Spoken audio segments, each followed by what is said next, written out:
अस्सलाम वालेकुम। सानिया टाइम में खुशामदीद। उम्मीद करती हूँ आप सब खैरियत से होंगे।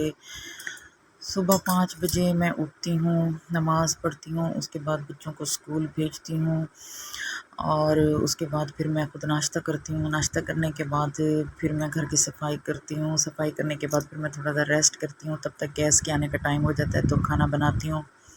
अगर रात का बचा हुआ सालन हो तो ठीक, नहीं तो फिर मैं ना न्यू सालन बनाती हूँ। आज दोपहर को रात का बचा हुआ सालन पड़ा था आलू पालक का, तो दोपहर को वही खाया था। तो फिर शाम को ना बच्चों ने और सब ने कहा कि अचार गोश्त का सालन बनाते हैं। मैं अचार गोश्त सालन थोड़ा सा डिफरेंट स्टाइल में बनाती हूँ। मैं इसमें थोड़ा सा प्याज भी डालती हूँ और टमाटर भी डालती हूँ। अगर रेसिपी देख के बनाया जाए या जो डब्बों के ऊपर लिखी होती है उसके ऊपर बनाया जाए तो उसमें प्याज और टमाटर नहीं डालते।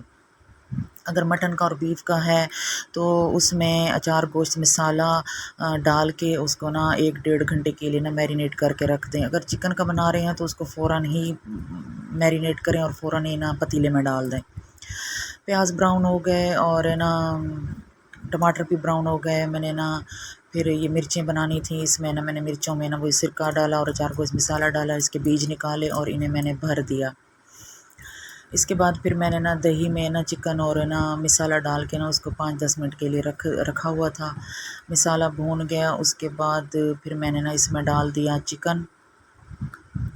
और इसमें ना ये दही थोड़ी सी पतली थी इसलिए मैंने ना थोड़ी ज़्यादा दही ली। अगर गाढ़ी दही हो तो हाफ़ केजी चिकन में 1 प्याली दही काफ़ी होती है।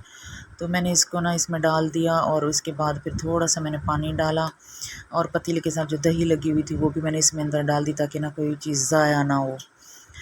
फिर मैंने इसको ना 15 मिनट के लिए ना दम पे रख दिया। ये दही के पानी में ही चिकन गल जाता है ना।